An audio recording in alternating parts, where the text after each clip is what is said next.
আজি 12,000 পৃষ্ঠজোৰা চাৰ্জশ্বিট দাখিল কৰিলে SITয়ে। কিদৰে জুবিন গাৰ্গক হত্যাৰ ব্লুপ্ৰিণ্ট ৰচিছিল হত্যাকাৰীয়ে? কিদৰে জুবিন গাৰ্গক ছিংগাপুৰত নি হত্যা কৰা হৈছিল?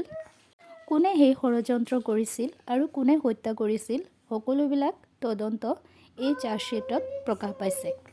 এই 12,000 পৃষ্ঠাজোৰা চাৰ্জশ্বিটত বহুতো বিস্ময়কৰ তথ্য উন্মোচিত হৈছে।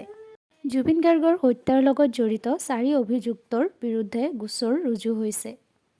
জুবিন গাৰ্গৰ হত্যাৰ লগত জড়িত অভিযুক্তসকলৰ হ'ব পাৰে মৃত্যুদণ্ড বা যাৱজ্জীৱন কাৰাদণ্ড।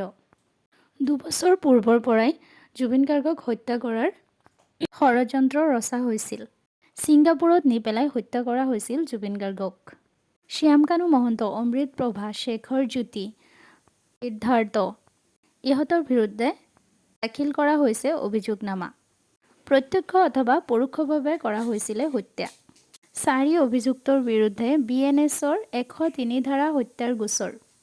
এই ধাৰাত দোষী সাব্যস্ত হ'লে মৃত্যুদণ্ডৰ শাস্তি নিশ্চিত।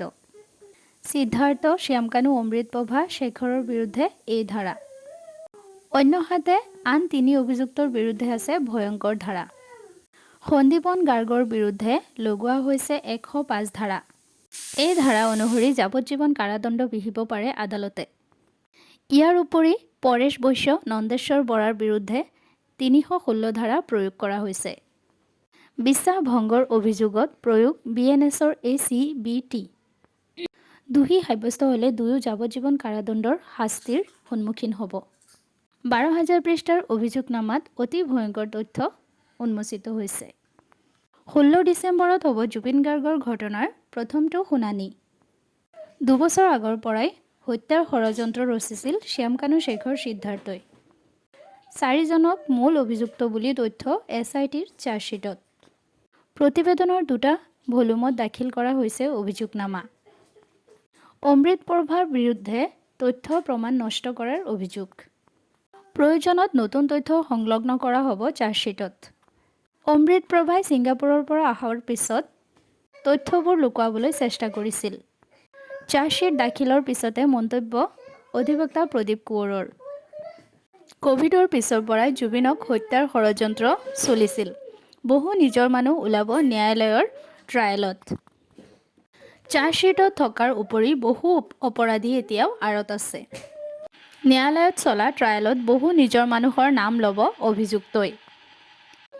জুবিনৰ ঘটনাৰ 300 সাক্ষীৰ আঁৰতো আছে বহু কথা। জুবিন গাৰ্গৰ 2 দেহৰক্ষী হত্যাকাৰী নহয়। কিন্তু 2 দেহৰক্ষীয়ে বিশ্বাসঘাতকতা কৰিছিল জুবিনদাৰ সৈতে। জুবিনদাৰ আত্মাই এতিয়াও শান্তি পোৱা নাই। আমি নতুনকৈ একো সৃষ্টি কৰিব পৰা নাই। জুবিনদাৰ আত্মাই আমাক খেদি ফুৰিছে। জুবিনদাৰ ক্ষেত্ৰত এতিয়াও আমি চূড়ান্ত ন্যায় পোৱা নাই। চাৰ্জশ্বিট দাখিলেৰে ন্যায়ৰ প্ৰথমটো খোজহে আৰম্ভ হৈছে। জুবিন ক্ষেত্ৰৰ পৰা শিল্পী অজয় ফুকনৰ এই বিস্ফোৰক মন্তব্য। তেওঁ মন্তব্য কৰি কৈছে, জুবিন গাৰ্গৰ হত্যাৰ আঁৰত যে এই 7 অভিযুক্তই আছে সেয়া নহয়, আৰু আছে বহু নিজৰ মানুহ। এতিয়া যোনে যিয়ে মন্তব্য নকৰক কিয়, আমি অসম চৰকাৰৰ ওপৰত বিশ্বাস ৰাখিছোঁ। অসম চৰকাৰে আমাক ন্যায় দিব, জুবিনদাক ন্যায় প্ৰদান কৰিব, উচিত শাস্তি দিব দোষীক। তাৰে কামনাৰে অসম চৰকাৰৰ ওচৰত আমি প্ৰাৰ্থনা জনাইছোঁ। অৱশেষত #জাষ্টিছ ফৰ জুবিন গাৰ্গ। জয় জুবিন দা।